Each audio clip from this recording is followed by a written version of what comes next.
Hey guys, welcome back. So, the ending of Batwoman was absolutely batshit crazy. I'll be talking about that a little bit later on in the video, but I just wanted to bring it up because that ending was just something I did not see coming whatsoever. They really just, that surprise, I think, blew everyone away. So starting from the beginning, the episode, of course, starts off with Alice and Sophie watching a horror movie. I kind of like their little relationship they have going on. Sophie's currently in charge of watching Alice while she has the nanites, and while she's helping out find all the missing Batman weapons, Bat villain weapons, of course. And so right off the bat, we get those two doing their little cute thing. And Sophie's just really not having it with Alice, which I kind of, again, like I already said, I liked their little relationship they have going on. They're kind of bickering, kind of like a sibling-ish thing. This season's very much on the siblingness. That's, of course, we have Batwoman interrupting with another bat weapon being found, or so they think it's one of the bat villain weapons. We get Ryan taking Alice to one of the crime scenes where they believe they found Catwoman's whip, but Alice informs Ryan that it couldn't be Catwoman's whip because it was too easily cut.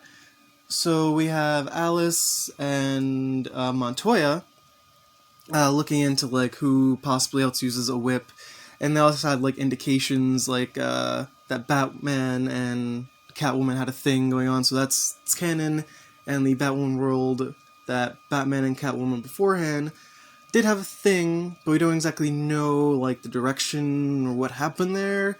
I hope they give more shit into that, because I would be really curious to see how that ended, seeing as in Batman took off and is now missing. Anyway, we had Alice and Montoya working together, and she was going through all the files. We got a bunch of different name drops. I don't remember all the villains right off the bat, but we had a bunch of different name drop villains.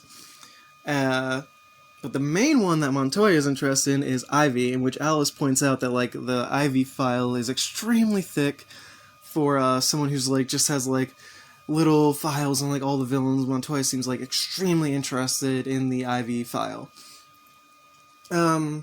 So I think early on we get the whole conversation of, this was the first major thing, because this episode did a few major major surprises that we got this episode. The first one being that Montoya and Ivy in this world dated. That just blew my mind. I did not expect her to have dated Poison Ivy.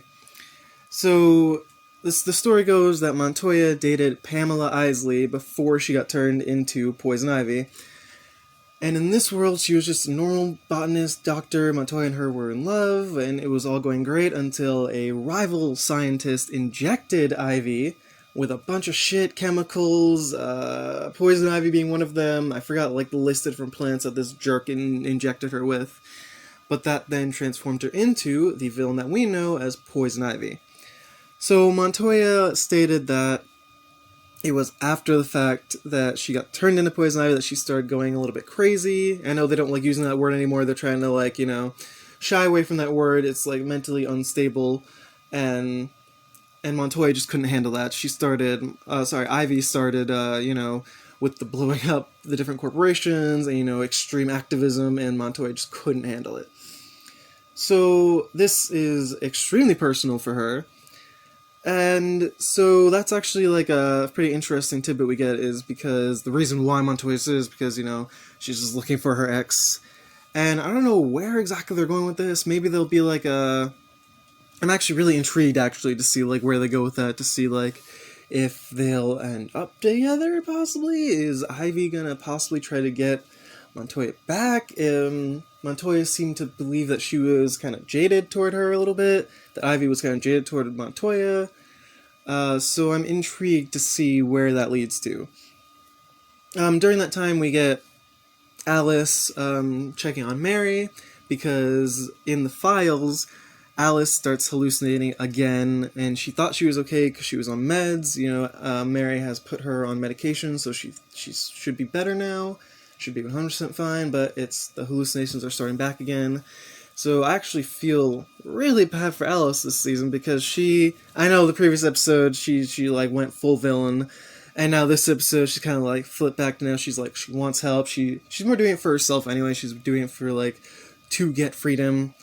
But you can't help but like feel bad for Alice, who's like currently going through shit. So anyway, she goes to check in with Mary to see like if she can help her out. I forgot exactly like why she goes there. I think it's to further get evidence that she's like the new, I guess, the doctor for Team Batwoman, which is great. I love that she's officially the doctor. She's like the team's leading doctor. So if you need help, go to Mary. And so in Mary's clinic, we see that it's a lot more plants and a lot more like green, and Mary has kind of a bit of an attitude. She's being extremely cold with Alice, which is not always Mary's thing. She's more of like a doctor first, and she essentially tells Alice to F off in not so many words. She's kind of like a jerk to her, which is totally understandable and totally justified as to why she wouldn't be like Team Alice. But Alice does point out that I think it's funny that Alice is the only one so far that notices all the plants, and how Mary's now very much more respect the plants, and more like, plant for whatever reason that no one knows as of yet. But Alice is able to grab,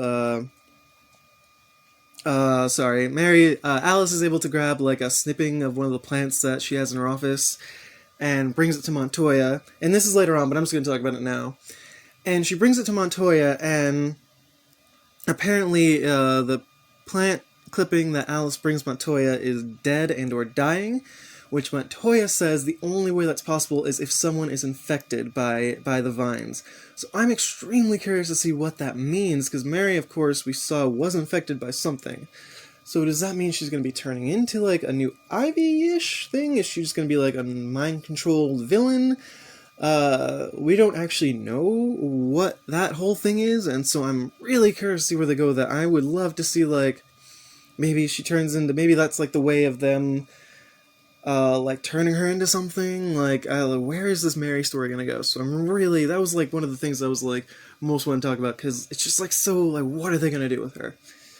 So, while this is all going on, of course, we have Ryan and Sophie going on a impromptu date, which is really just recon for Ryan's mother, to see, like, all the things she's been doing, because, of course, she's,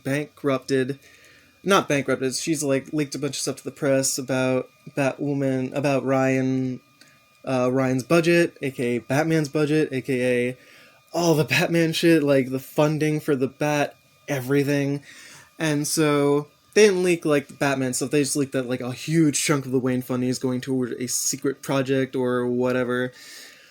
So Ryan and Sophie are attending this dinner by Jade to see like kind of what's going on. So during this dinner, Marcus, Ryan's brother, has crashed it, which, playboy, he's at this point he's just like the playboy, the son, the millionaire, whatever, he's just crashing in, doing his thing. He feels betrayed by Ryan that he didn't tell her about the dinner, and like he's just feeling like a lot of betrayal there. So we get an introduction to Professor Pig this episode, which was interesting because he was not in this Batwoman canon a Batman villain, which is something I didn't expect. I thought they were going to do like, the pig mask found its way to this guy or something, but no, this is a original Professor Pig. And if you watch Gotham, they did another version of him, which is actually my favorite because of how like sophisticated and suave and creepy he was on that show. So to see like a kind of like origin to him a little bit was interesting. He was not my favorite, but I like that they made him an original thing. Like he is like his own thing in this, He's like his own villain. Essentially, Ryan gets her own Professor Pig villain. So halfway through the dinner, this cook is like cooking for them and doing all their thing. He seems like a really nice guy. Up until Marcus's girlfriend excuses herself because she's had a little bit too much wine. Family drama at the table between Ryan, Sophie, Jade. They're all super tensiony. And so, of course, the girlfriend excuses herself. And her limbs start going numb. And so we realize that he has drugged her. We don't know to what extent, but that's when he comes in and murders her. That was extremely dark for Batwoman. I was surprised they went with that direction. I was surprised they went with this villain, period. Because he's such like a creepy villain, a feed people to people type villain, because he's, Professor Pig, pigs, omnivores, eat everything. That's going off of that. And so he murders her, which is something I didn't expect Gotham to get that bloody. Sorry, not Gotham, Batwoman to get that bloody. I'm sorry, I'm getting my shows mixed up because Professor Pig. And so at that point, during dinner, everyone's officially starting to get affected by the wine that Professor Pig has poisoned them with paralytic. And so that's officially where he dons the Professor Pig mask and starts, spouting his plan, unknowing to him that he thinks that he's just dealing with a bunch of rich a-holes, but in reality he's dealing with Batwoman. So they are able to escape for a bit to, apparently Jade has a secret room, I forgot what it's called, a panic room, which I was surprised she didn't have any weapons in there, or something to defend herself. You'd think someone like her would have some sort of weapon or some sort of something to defend herself, but no, nothing of the sort in there. We also find out that Marcus is, I believe, diabetic, or he needs insulin, and so he starts seizing up, and the wine, he drank more wine than everyone else, so the drug's starting to affect him more. So Ryan has to somehow, while Professor Pig is out there, go to the basement, which is just creepy altogether, and get his EpiPen, or the thing that he needs. So they see on the monitor that Professor Pig has decided to just straight up burn the house down, and so Ryan decides that now would be the perfect time to go out there and get her brother's stuff that he needs, because he really desperately needs it. So she makes her way through the house, avoiding Professor Pig, up until the point where she's in the kitchen, and she tries to procure herself a weapon, which I'm surprised she didn't go there with some sort of weapon to begin with, but it was supposed to be a peace dinner for her and a recon mission. But anyway, she makes her way through the house. Professor Pig spots her. She tries her hardest to make her way to the basement, and just as she's about to get the stuff, one of the shells falls on her, and I honestly didn't know that. Again, this episode had a lot of surprises to it. I didn't expect Ryan to be knocked out and for Professor Pig to use her as a bargaining chip. Let me in. Professor Pig just wants Jade at this point. He wants to see her suffer because she fired him, and she just didn't care. Not that she didn't care, but she's a rich billionaire. She fires a bunch of people, and so Jade actually goes out, and that's where we get the big twist. Okay, they're all out there. Professor Pig's getting ready to do the thing. He's not a villain. He doesn't have the years of training. So he's just a guy who was really badly wronged, whose life was shit, who just felt like he was owed something. But the fact that he's a murderer is obviously wrong, and obviously how he went about everything was really messed up. So he gets out there, he has all of them right around him, and that's when obviously the medication goes to Marcus, and he awakens, and he straight up murders Professor Pig. That is the end. We had him for an episode, and that was it. Marcus straight up goes crazy and stabs him in the back, violently murdering Professor Pig, aside to Marcus that we have not seen in this show. So the big twist is that we see that side of him. And so later on in the episode, the cops show up, they do their thing. Ryan and Sophie have a really cute moment. Everything's good for a first date is what Sophie says to Ryan, and Ryan, of course, is just yeah, first date, not too bad. I'm looking forward to seeing their relationship unfold. I think they're goddamn adorable together, so I'm really looking forward to seeing like where they go. And so a monologue plays over of Jade explaining what had happened to Marcus as a child while she gives Ryan these tapes. And so the monologue goes that as a child, Marcus was on a bus that was intercepted by a freak wearing a purple coat. So on this field trip, when Marcus was a very young child, the Joker hijacked a bus and used his joy buzzer on Marcus, just right in his head. And so most of the time, the joy buzzer would, of course, kill the people. That's what Joker does, the joy buzzer. But instead, it messed with Marcus and fucked with his brain, and essentially turned him into a sociopath. And so, while this is all going on, we also get like the tapes because his mom has been like keeping track and documenting this. And so she was going to just put him in cryo-freeze until she found a way to, fix him. The big thing is she's been trying to fix him this whole time. So I still think she might be kind of not telling the whole truth, but as of now, she's officially not the bad guy. And so Ryan is literally watching these tapes that she had, and toward the end, we see that Marcus is currently there. He's acting a little weird.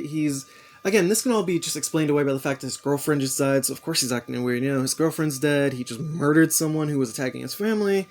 He looks at himself in the mirror as the tapes are playing. Ryan is watching, these tapes of him as a child growing up, and we see him with his dad and his mom on a camping trip, and all of a sudden his dad starts because Marcus is the one who's recording.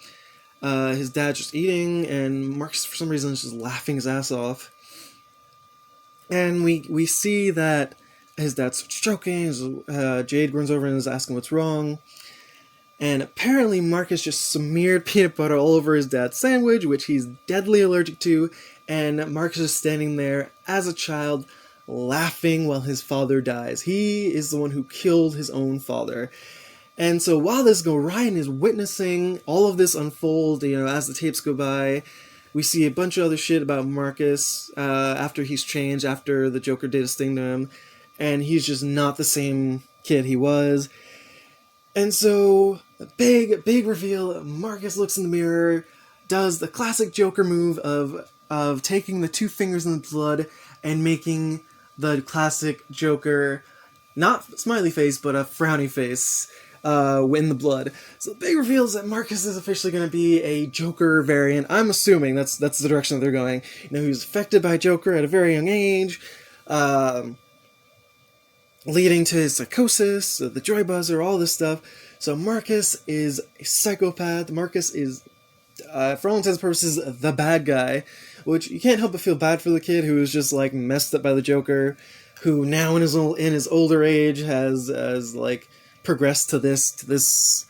I don't want to say monster, but essentially Joker 2.0, which I cannot wait to see. I'm so excited to see his transformation, now that we have that information, his transformation into being whatever he's going to be, the Joker 2.0, some variant of that. That was how they ended. They ended it with the blood being dipped and Marcus looking in the mirror doing the blood on the face thing. So that's how the episode ends. It ends with that, and I could not be more excited to see the direction that this goes. So like I said, this episode did like a lot in the way of reveals. You had Montoya dating Poison Ivy, Mary infected, Marcus being Joker 2.0. So all in all, this episode was probably my favorite in like all 5 episodes so far. And I really look forward to seeing what they're doing. A great episode. Professor Pig was essentially just a throwaway character, which, whatever, he was good for what he was. But I'm really looking forward to see what they do with Marcus and Poison Ivy. Those are going to be like the main storyline going on. I'm assuming, they still have like the other Batman villains to apprehend. Oh yeah, and then we also find out, of course, I forgot to mention, but the whip that they found actually belonged to the character called the Flamingo. essentially like a biker villain type situation. They did have him on Gotham too, which I kind of find funny that they just like had this random like side villain. Yeah, but all in all, great episode. Looking forward to seeing what they're doing. Marcus stuff is what I'm most intrigued about. Let me know what you guys think. I would really love to hear from you guys to see like what you think of the villains, like where you think the direction that they're gonna go. What do you think about Marcus? Do you think he's gonna be the Joker to Ryan's Batman? Like, how do you guys think it's gonna play out? I'm also gonna be doing a review of Gotham and more Batwoman shit, so keep an eye out for that. And I'll talk to you guys later. Bye.